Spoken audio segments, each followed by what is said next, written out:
자, 이제 본격적으로 NCS가 무엇인지 들어가 볼게요. NCS는 국가 직무 능력 표준이라고 번역하는데 그 영어 원문을 보시면 National Competency Standards라고 하죠. 그래서 국가 직무 능력 표준 이렇게 번역을 합니다.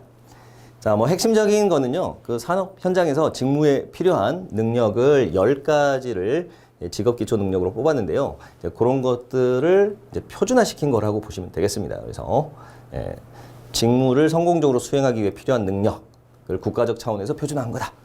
그래서 국가 직무 능력 표준이라고 하죠.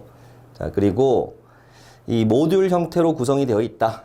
그래서 직무 능력을 능력 단위화하여 개발했다라는 거 체크하시면 될 것 같습니다. 나머지 사항들은 뭐 크게 중요한 건 아니고요. 그냥 쭉 읽어주시면 될 것 같습니다.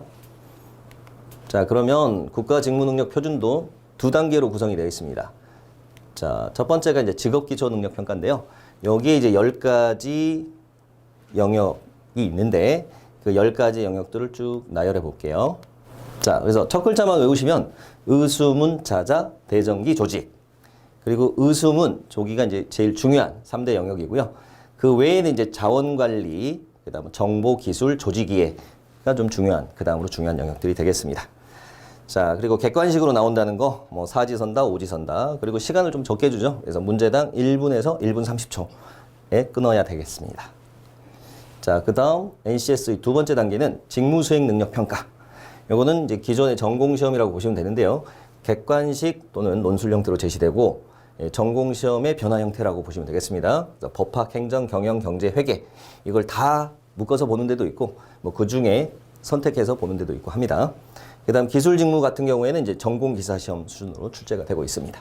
자, 그럼 직업 기초 능력 평가에서 핵심 영역 제가 아까 언급했었죠? 의수문이 가장 중요한 3대 영역. 그 다음에 이제 중요한 게 자원관리. 자, 그런데 이 영역들 중에서 아주 공통점이 있는데 이 자료 해석하고 관련이 돼 있다는 거예요. 즉, 표 그래프가 함께 나오고 텍스트가 또 제시되어서 자료를 해석하는 문제들이 주를 이룬다. 특히 뭐 의사소통 같은 경우에는 텍스트 위주긴 한데요. 요즘은 이제 거기서도 이제 수치가 제시되거나 또는 표 그래프가 함께 제시되는 경우도 출제가 되고 있고요. 뭐 수리 능력 같은 경우는 당연히 자료 해석이 그 수리 능력의 하위 영역으로 들어가 있으니까 또 반드시 관련이 되어 있다고 보시면 되고, 문제 해결이나 자원관리 능력 같은 경우에도 이 수리 자료 해석적인 그 부분들이 많이 포함되어 있어요. 그래서 이 자료 해석을 잘해 두시면 이 전반적으로 NCS에서 고득점을 할 수 있는 가능성이 높아진다라고 보시면 되겠습니다. 자, 일반론부터 볼게요. 일단 크게 피셋형하고 모듈형으로 문제 유형을 좀 나눌 수가 있는데요. 뭐 최근에는 이제 이것의 이제 하이브리드 믹스형으로 이제 피듈형이라고 흔히 말하는 혼합형도 나오고 있습니다.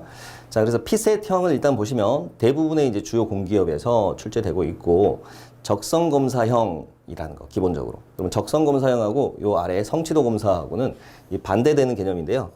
적성검사라는 거는 지식의 양을 측정하는 게 아니고 종합적인 사고 능력을 측정하는 시험이라는 거예요. 그래서 그 제시된 정보 내에서 해결책을 빨리 찾아내는 그런 순발력, 그다음 학습 능력, 판단력, 사고력 이런 것들을 측정하는 거에 반면 성취도 검사형이라는 거는 이제 알고 있는 지식의 양을 측정하는 거예요. 그래서 많이 공부했던 사람 그리고 그 지식의 양이 많은 사람이 유리한 시험이 되겠습니다.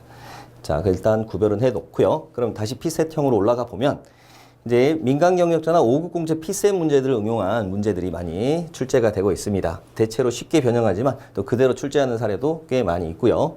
그래서 이 경우에는 이제 P-SEP NCS 시리즈의 교재를 활용하시거나 강의를 들으시면 도움이 되겠습니다. 자, 그리고 모듈형 같은 경우는 이제 그 NCS의 10가지 영역별 학습 모듈 내용을 기반으로 해서 출제를 하고 있습니다. 그래서 그 별도의 암기된 지식을 갖고 있어야 되니까 뭐 경영학이나 조직이론에서 상식적인 부분들, 그리고 이 ncsgo.kr 정부 홈페이지 들어가시면 거기서 그 무료 자료가 있습니다. 그것들에서 암기형 지식을 묻는 경우도 있고 상식적인 수준에서 나오는 경우도 있으니까 그 자료를 참고하시면 되겠고요. 그리고 위포트 기본서에도 이 내용들을 정리해서 수록하고 있으니까 쭉 따라가시면서 수업 들으시면 되겠습니다. 고득점 전략 보시면 준비 방법. 자, 본인의 취약 영역이 무엇인지 확인하시고 집중 대비하셔야 되겠죠. 뭐 대체로는 이제 의수문 세 개의 영역을 기준으로 봤을 때 대부분 이제 의사소통보다는 수리나 문제 해결 쪽이 좀 취약하죠. 그래서 그 수리적인 부분도 보완하셔야 되고, 그다음 사고력을 요하는 문제 해결 쪽도 보완하셔야 되고요. 물론 뭐 독해 능력이 좀 부족하신 분들은 의사소통 쪽도 많이 공부하셔야 되겠죠.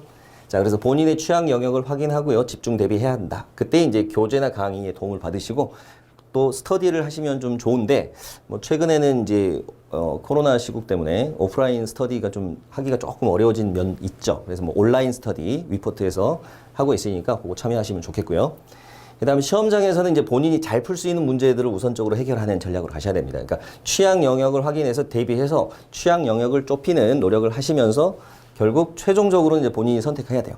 시험장 가서는 그렇게 취약한 영역을 줄이려고 했는데도 안 줄어지는 부분이 있죠. 이제 그건 과감하게 일단은 패스하고 잘 풀 수 있었던 문제, 즉 본인이 친숙하고 시간이 적게 걸리는 문제들 위주로 빨리 푸시는 게 좋은 전략이 되겠죠.